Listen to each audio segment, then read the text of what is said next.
another edition of Influences podcast. Today we have Aleksandra in the studio. She's from Toronto. She's been DJing for over 20 years. She spins a lot of electronic music, house music, and a whole bunch of other different genres of house music as well. Aleksandra, welcome to the program. Thank you so much for having me. Awesome. So, how did you get into DJing? So, so I got into DJing when I was in high school. My older brother, he was in college and he was DJing, and he introduced me to like records and vinyl. Oh, So I nice. would visit him.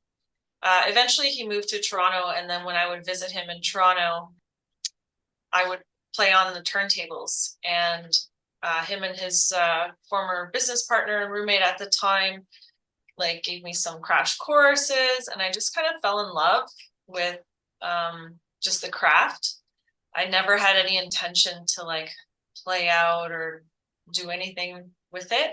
Yeah, It just I come from like a musical family, and it was just a very like fun thing, and I was in love with house music anyways. So I just kind of learned the ropes through that. And then right. I had a part-time job at the mall, and I saved up and bought my own turntables, mixer, headphones, and Yeah. records to play at home in my bedroom. So did you get like the Tech 1200s right away and No, a tax no, that mixer was a or little out of the price range. yeah, We used to joke there was like a DJ in a box, yeah, and yeah, yeah.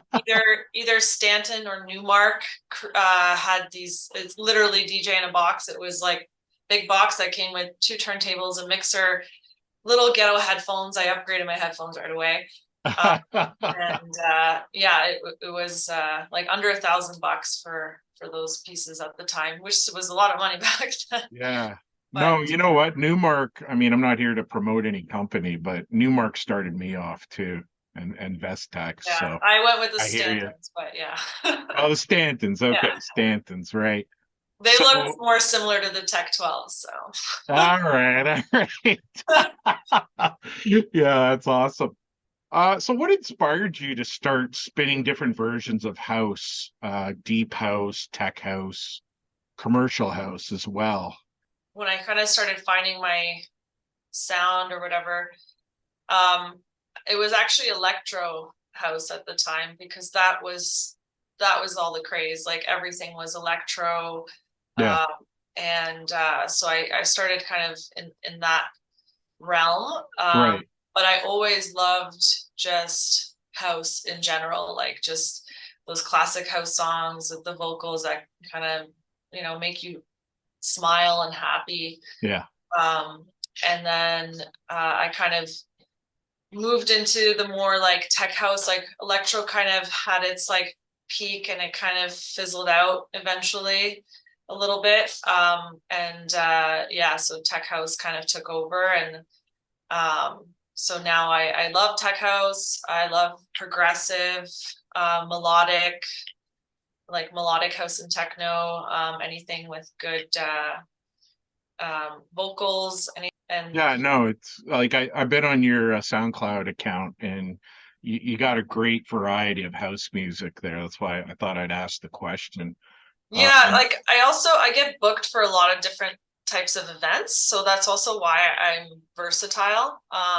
right. So I can kind of cater to different things. So, it's great to play like a nightclub and play peak time and play all like the big bangers and that Yeah, everybody yeah, loves. yeah, Like that's easy, but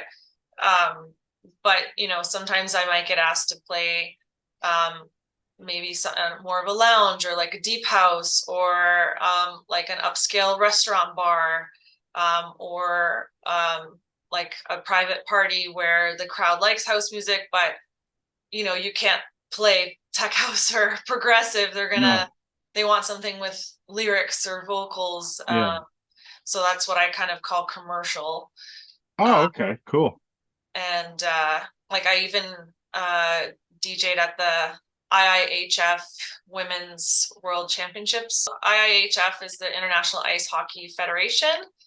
And the women's world championships were in Canada this year, just outside of Toronto. Okay.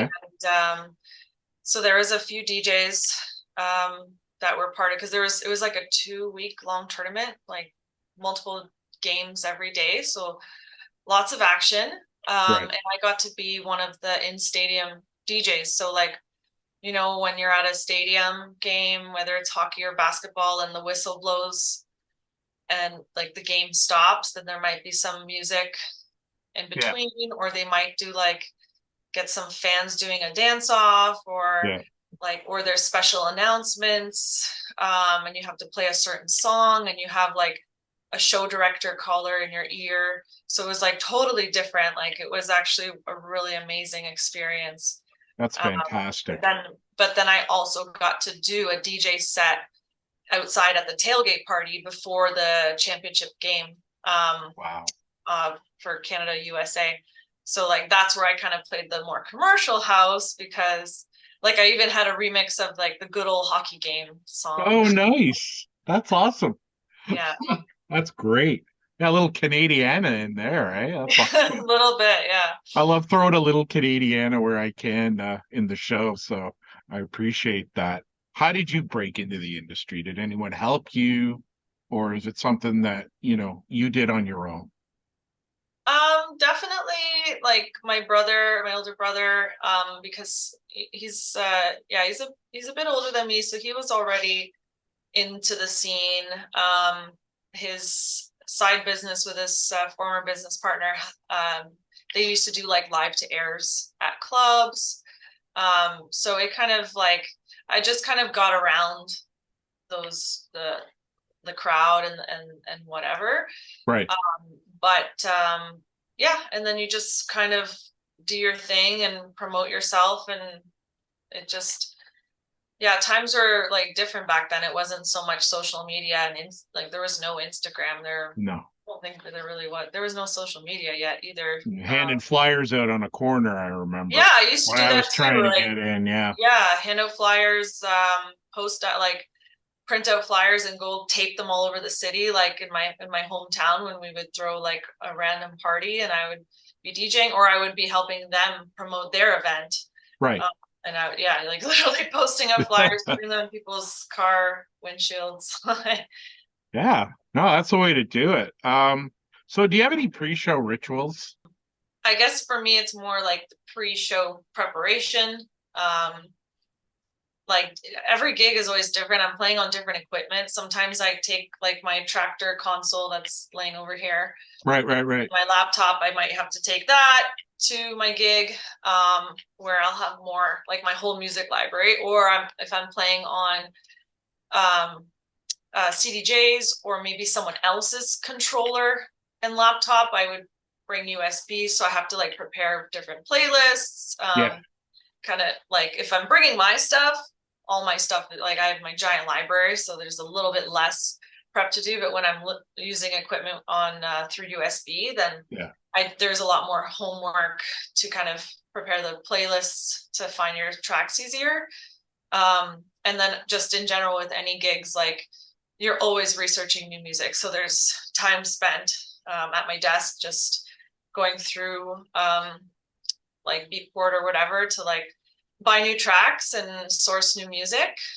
So that, and then like, of course, paying for it, downloading it, sorting it, doing all the stuff in your computer to like get it ready. There's a lot of time and effort that goes into it that is sitting at home in front of your screen versus playing in front of the crowd. That's the fun part. Yeah. That's like it's such a small fraction. Yeah.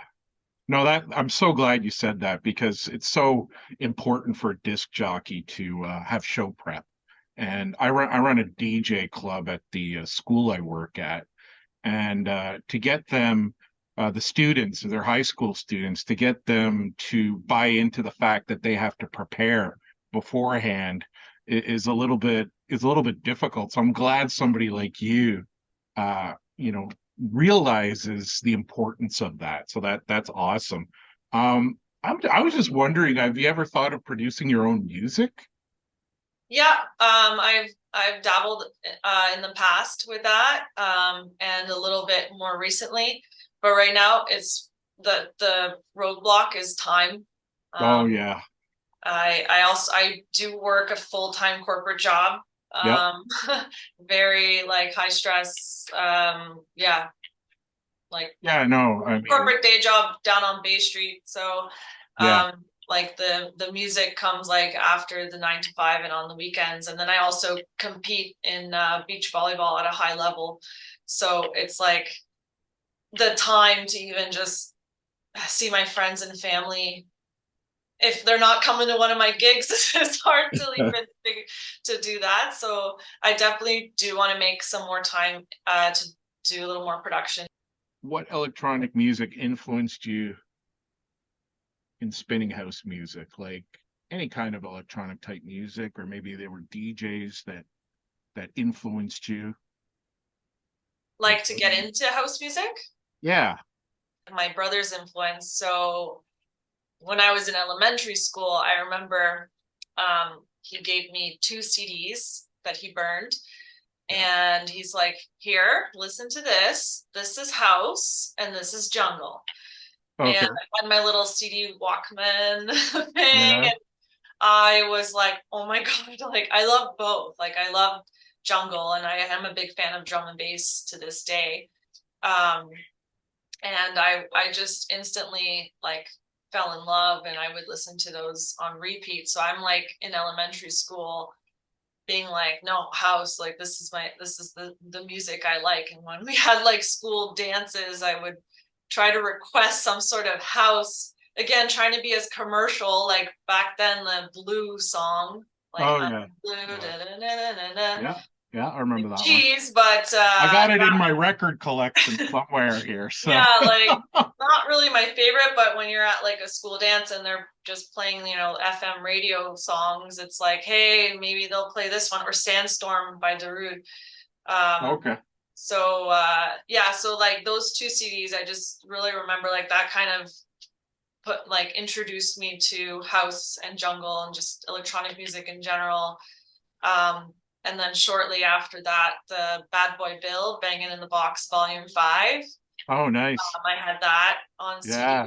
and like just the way he mixed, how fast, how funky, all the vocals, like all these, like it just that mix was like, yeah. Awesome. Yeah. So I know we talked a little bit about this before when you talked about your DJ in a box, but how are shows different now than they were back when you started, in the early 2000s or the Yeah. late 90s? Yeah, there's a lot of differences, like positive and negative. Like now there's definitely more shows or there's more event spaces that will look for a DJ. So it might be like I mentioned earlier, like maybe at a bar or a lounge or at the hockey thing out like at the tailgate outside. Whereas like back then it was really just a few clubs and all the clubs were all top 40. Like unless you're in Toronto, there was a handful, 5 or 6 underground clubs. But like I grew up in Stratford, Ontario. There's nothing there. The closest place was Waterloo, where there was the Revolution nightclub, huge nightclub, and in the back corner there was a room called the Purple Room Okay. where they played. That's kind of where I first started, um, where it was dedicated just for like electronic music. So back then there was also less DJs, way less Okay. DJs because you had to actually beat match and like there was High no ear. button. Yeah. Yeah, exactly. Yeah. Whereas now you could just pick up the electronic stuff here and it's pretty much good to go. Right. Um, so yeah, so there's less spaces and less, not opportunities, but there were just less physical clubs back then as opposed to what there is now. Okay. Um, but also less DJs. So it's kind of like it just kind of grew, like the ratio kind of stayed together. Right. But now there's also like bigger festivals. Well, there were festivals there too, but there's more. There's just Yeah. more, I find. Well, it's not like moving every weekend now. Like I remember when I used to go out and gig, I'd have to I'd have to bring the equipment with me and the records, and it was like moving. Yeah, I remember lugging my records to the Purple Room. Or having like my friend help me carry it. Yeah. It's a lot easier now, like even when it switched to CDs, and I would just take my CD case thing. But now it's even easier with the USB. Unless I'm taking my controller, then I have my whole to carry. No, I mean, when you first start out too, especially back in those days, you had to bring your own gear, and so that was a challenge. But I don't know. I mean, those parties used to be pretty banging too, right? So yeah, and there were more like underground secret raves back then too. Yeah. Anyways, Aleksandra, thank you so much for joining me today on Influences podcast. Folks, Aleksandra, check her out. And thank you very much. Yeah, thank you so much for having me. And you can find my website, djalexandra.com. It is spelled with a K-S, A-L-E-K-S, but if you just type in DJ Aleksandra with the X, you'll find my website as well. So yeah, that's awesome. My SoundCloud and Instagram from there and everything to connect. Yeah, it's fantastic. Well done. Thank you very much. Thank you. You have been watching and listening to Influences Podcast. Influences Podcast is written, produced, and hosted by yours truly, Jason Harischuk. Also produced by Angela Churchill, aka Purple Sapphire. My social media consultant is Christina Laukinen, also known as My Girl Tuesday. Check out Influences Podcast on Instagram and TikTok at Influences_podcast. That's Influences_podcast. Thanks for watching and listening.